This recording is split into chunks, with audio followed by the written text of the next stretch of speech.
Muhammad Basirun, GPAI SDN 3 Surat Nenggala Kidul, mahasiswa PPG UIN Wali Songo, Semarang, akan mempresentasikan modul ajar berbasis Development Basketball Learning atau DBL dengan tema menyayangi anak yatim dan subtema membaca dan menghafalkan Quran Surat Al-Maun. Sekian, selamat menyaksikan.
dalam surat Al-Maun ini ada 3 poin. Jadi surat Al-Maun itu ada 3 poin isinya. Yang pertama tentang kepedulian terhadap anak yatim dan orang miskin. Kemudian yang kedua yaitu tentang ibadah atau larangan ibadah yang hanya mengharapkan pujian dari orang lain. Yang ketiga yaitu memberikan barang bantuan terhadap orang yang membutuhkan. Lalu mengapa surat Al-Maun ini penting untuk dipahami? Ada yang bisa jawab? Ya, jadi Al-Maun ini penting untuk dipahami karena berisi hal-hal yang sifatnya tentang beribadah kepada Allah dan juga sosial terhadap hubungan sosial terhadap masyarakat. Dan kita sebagai orang Islam harus peduli terhadap orang-orang yang membutuhkan. Nah, sekarang bagaimana cara kita untuk bisa menghafal surat Al-Maun ini? Caranya bagaimana? Dengan membaca berulang. Baik, untuk hari ini materinya adalah surat Al-Maun. Akan Bapak tunjukkan di layar monitor ya. Nanti kalian bisa perhatikan dan juga membacanya dan menghafalnya. Ada yang sudah hafal? Ya. Baik, dapat tunjukkan dulu ya. Nanti bisa kalian perhatikan.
sudah disimak?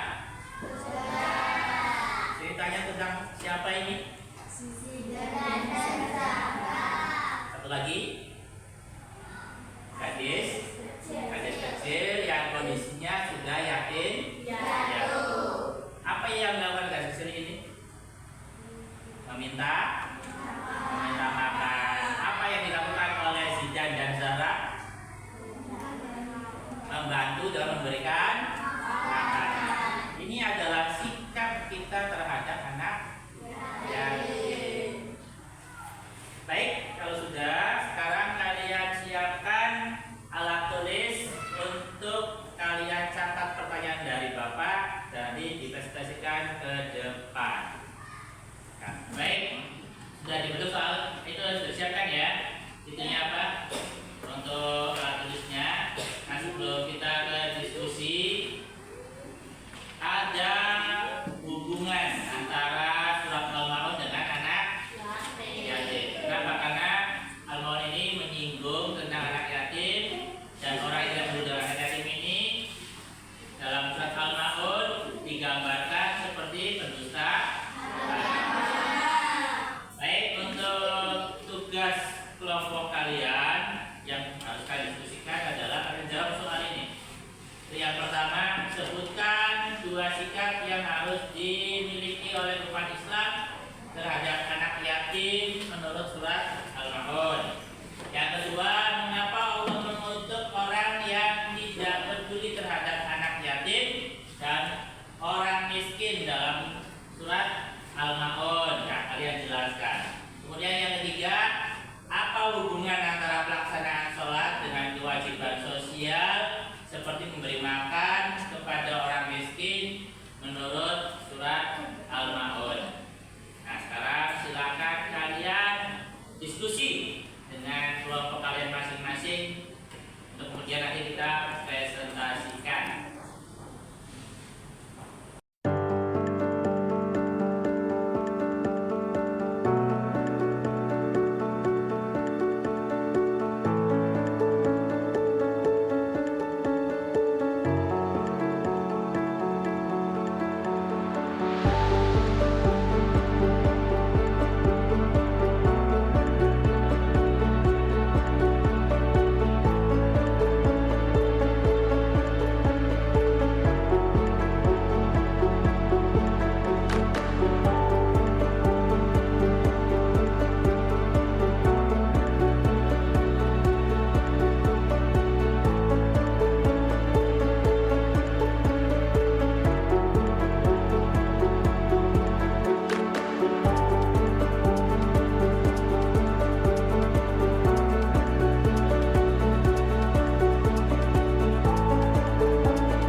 Pertama kelompok 1, silakan Mbak Irin.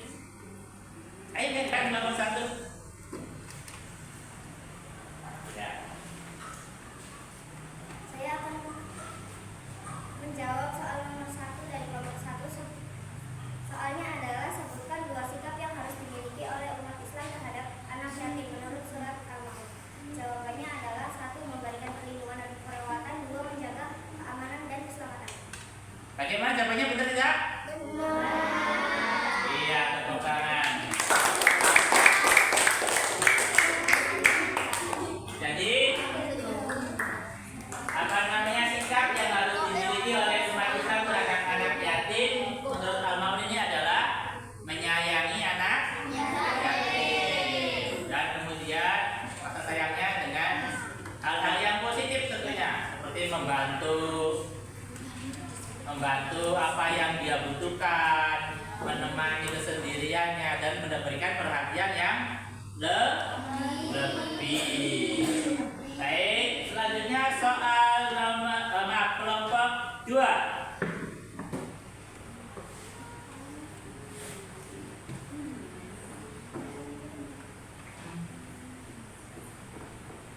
Pakai ini, apa?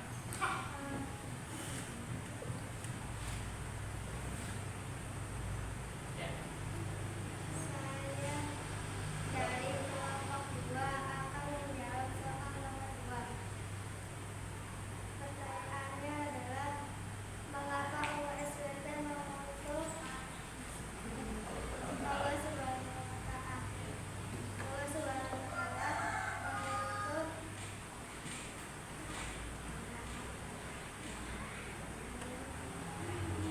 Orang yang peduli terhadap anak yatim. orang yang tidak peduli terhadap anak yatim. Ya, apa jawabannya? Jawabannya 1. Kutukan Allah. Mereka akan mendapatkan kutukan dan kemurkaan Allah SWT. 2. Kehilangan rahmat. Mereka akan kehilangan rahmat dan kasih sayang Allah SWT. 3. Allah SWT. 3. Dosa besar. Mengabaikan anak yatim dan orang miskin dianggap sebagai dosa besar. Ya, bagaimana jawabannya? Nah, ya, tepuk tangan untuk kelompok 2. Jadi Allah akan mengutuk orang yang tidak peduli terhadap anak yatim. Jadi yang pertama, kutukannya Allah, tentunya kalau sudah dikutuk berarti apa namanya? Akan mendapatkan dosa besar. Dan yang jelas dalam Al-Maun ini, orang yang menghakim anak yatim atau tidak peduli terhadap anak yatim adalah dicap sebagai orang yang mendustakan. Ya. Selanjutnya kelompok 3. Silakan Frida.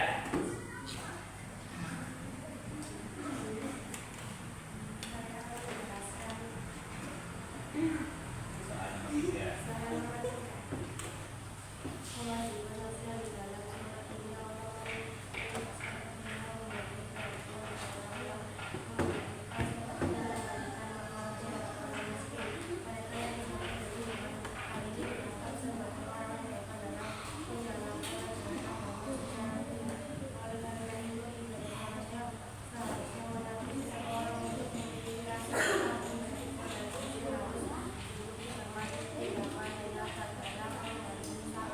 Iya, bagaimana jawabannya? Ada yang mau berikan tanggapan untuk jawaban soal nomor 3? Nggak ada. Ya udah. Silakan duduk. Tepuk tangan untuk kelompok 3. Selanjutnya silakan kelompok 4. Iqbal.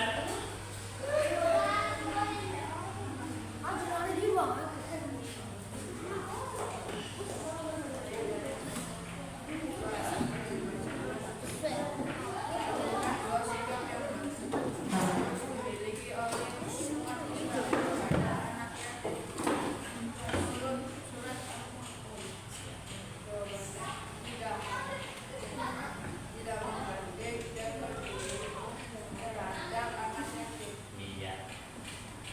Bagaimana jawabannya untuk soal nomor 4? Kelompok 4? Nah, ada yang mau memberikan tanggapan? Nggak ada. Ya, silakan. Ya, jadi di samping kita menyayangkan anak yatim, kita juga jangan sampai menghardik anak yatim. Apa itu menghardik anak yatim? Seperti menyakiti perasaannya ataupun menyakiti fisiknya, misalnya dengan kata-kata kita yang tidak sopan, kata-kata kita yang menyakiti perasaannya itu seperti apa? Menghina, dan kemudian juga menyakiti fisiknya. Misalnya kita apa namanya, memukulnya, kenapa? Karena itu adalah perbuatan yang dilarang dalam agama Islam. Namun juga menyinggung dengan orang yang seperti ini dengan peringkat orang yang membutakan agama. Baik, kita sudah selesai. Apa yang bisa kalian pelajari atau kalian dapatkan hari ini dari kita belajar hari ini? Ya, Tania. Ya, Pak Irin, apa yang kita dapatkan hari ini dari pelajaran yang kita pelajari hari ini? Nah, menyayangi anak yatim. Kira-kira bisa diterapkan dalam kehidupan sehari-hari? Bisa ya? Bisa. Baik, kalau begitu sampai di sini dulu. Nanti kita tidak lanjut dengan asesmen yang mungkin nanti bisa kalian kerjakan di rumah. Baik, sekian dari Bapak akhiri. Assalamualaikum warahmatullahi wabarakatuh.